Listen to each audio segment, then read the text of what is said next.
அந்த தூர் கவிதையை கூட பகிர்ந்துக்கலாம் விரும்புகிறேன். கிணறுகளே தொலைந்து போன மாநகரத்திலே நாங்கள் வாழ்ந்து கொண்டிருக்கிறோம். நீங்கள் அதை விட பெரிய மாநகரத்திலே வாழ்ந்து கொண்டிருக்கிறீர்கள். கிணத்துல தூர்வாரதை பற்றி நிறைய நடத்துகிறவர்கள் உங்களுக்கு தெரியும் நினைக்கிறேன். கிணத்துல இறங்கி அந்த அதில் இருக்க சகதிகளாக இருப்பாங்க.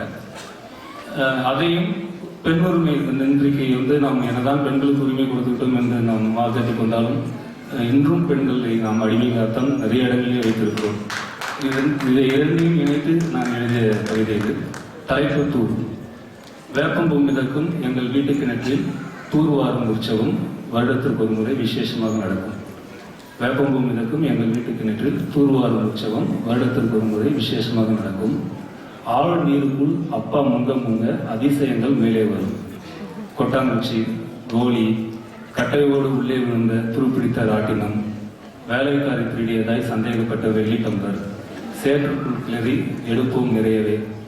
சேருடா சேருடாவென அம்மா அதட்டுவார். என்றாலும் சந்தோஷம் கலைக்க யாருக்கும் மனம் வரும். பகை வந்த வீரனாய் தலைநீர் சொட்ட சொட்ட அப்பா மேலே வருவார். இன்று வரை அம்மா கதவுகளின் பின்னால் இருந்துதான் அப்பாவோடு பேசுகிறார். கடைசி வரை அப்பாவும் மறந்தே போனார். மனசுக்குள் தூர் எடுக்க. இதுதான்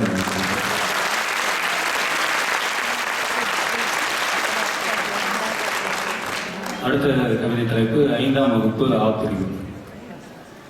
5ஆம் வகுப்பு ஆப்பிரிவு. மழை பெய்யாத நாட்களிலும் மஞ்சள் குடையோடு வரும் திலகவதி டீச்சர். மழை பெய்யாத நாட்களிலும் மஞ்சள் குடையோடு வரும் திலகவதி டீச்சர் வகுப்பின் முதல் நாள் அன்று எங்களை எல்லாம் எழுப்பி கேள்வி கேட்டார். படிச்சு முடிச்சதும் என்ன ஆக போறீங்க என்று.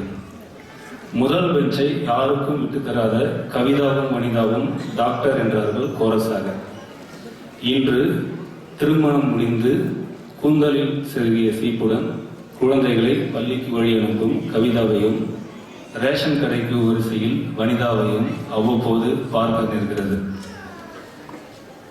என்ஜினியர் ஆவேன் என்று சொன்ன எல். சுரேஷ்குமார் ஃபெயிலாகி பட்டுத்தறிந்தைய சென்று விட்டான்.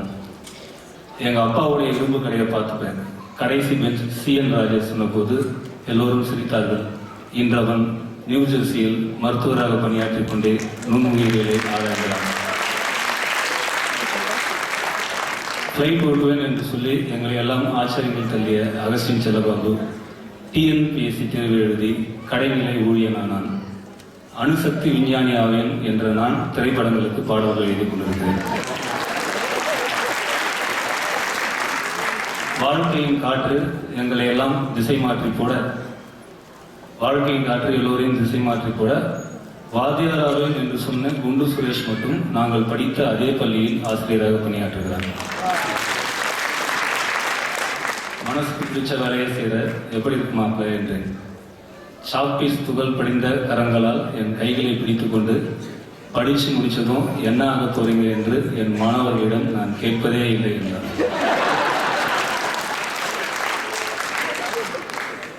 அடுத்த கவிதை தலைப்பு நெடுநாட்கள் கழித்து சொந்த ஊருக்கு செல்பவர்கள். நான் சென்னை ரொம்ப காஞ்சிபுரம் 3 மாதம் 4 மாதம் பாட்டி பார்க்க போவேன். நீங்கள் அமெரிக்காவில் இருக்கீங்க, எத்தனை மாதம் எத்தனை வருடம் கழித்து பார்க்க போகிறீங்களா, இந்தியாவுக்கு வரீங்களா தெரியல. இதுதான் அந்த கவிதையோட கருப்பொருள். தலைப்பு நெடுநாட்கள் கழித்து சொந்த ஊருக்கு செல்பவர்கள். நெடுநாட்கள் கழித்து சொந்த ஊருக்கு செல்பவர்கள் சின்னதாகி போன பால்ய வயதின் சட்டைக்குள் வளர்ந்த உடலுடன் நுழைகிறார்கள். பொருள் வழி பிரிவுக்கு முன் ஒவ்வொரு அணுவும் பரிச்சயமாக இருந்த சொந்த வீடு சற்றே அந்நியமாகி தங்கும் விடுதியைப் போல திகில் ஊட்டுகிறது. கொஞ்சம் உப்பும் பாசமும் தூக்கலான சாப்பாட்டு ருசி மட்டும் இது நம் வீடுதான் என்கிற ஆறுதல் தருகிறது. சிற்றிலாடிய வயல்வெளிகள் பன்னாட்டு தொழிற்சாலைகளின் புகைபோக்கிகளுக்கு கீழே புதைந்து கிடக்கின்றன. மிக சகஜமாய் தென்படும் புதிய புதிய முகங்கள் பூர்வீக வீட்டை விற்றுவிட்ட பழைய நண்பர்களை பற்றி விசாரிக்க வைக்கின்றன. கூட படித்த நண்பர்கள் எப்படா வந்த என்கிறார்கள்.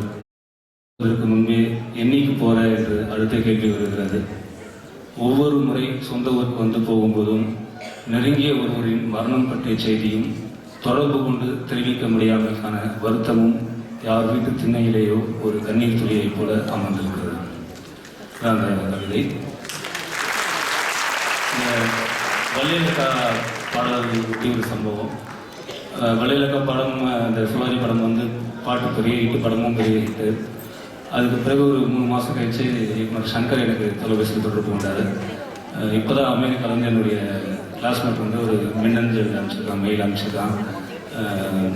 இந்த பாட்டை தொடர்ந்து கேட்டுகிட்டே இருக்கேன் காரில். நான் இங்கே என்னுடைய வேலையெல்லாம் விட்டுட்டு திரும்ப தஞ்சாவூருக்கே வரலான்ட்டு கிளம்பிட்டு இருக்கேன் அப்படின்னு சொன்னாங்க.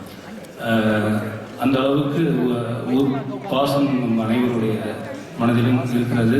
அதுக்காக நீங்கள் வேலையெல்லாம் விட்டுட்டு அங்கே வர வேண்டாம். எங்கிருந்தாலும் தமிழர்கள் நன்றாக இருங்கள், தமிழ் வெல்ல வேண்டும், தமிழர்கள் வளர வேண்டும் என்று கூறிக்கொண்டு, இந்த டெட்ராய்ட் நகரத்துக்கு நான் வந்ததற்கு இன்னொரு காரணம் என்னுடைய பள்ளி வகுப்பு தோழர் விஜயன். அவன் இந்த ஊராக அவனை பார்ப்பதும் ஒரு மகிழ்ச்சி என்பதை கூறிக்கொண்டு, உங்கள் அனைவருக்கும் என்னுடைய வாழ்த்துக்களையும் வணக்கங்களையும் தெரிவித்துக் கொள்கிறேன். நன்றி, வணக்கம்.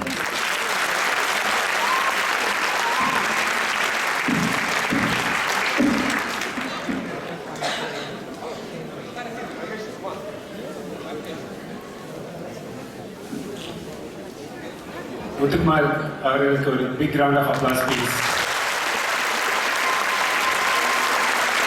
இந்த மாதிரி டேலண்ட்ஸ்லாம் இன்னைக்கு நம்மளோட இருக்காங்கன்னு நினைக்கும் போது ரொம்ப பெருமையாக இருக்குது. இதை ஆர்கனைஸ் பண்ண Michigan Tamil Sangam, again we thank all the Michigan Tamil Sangam coordinators.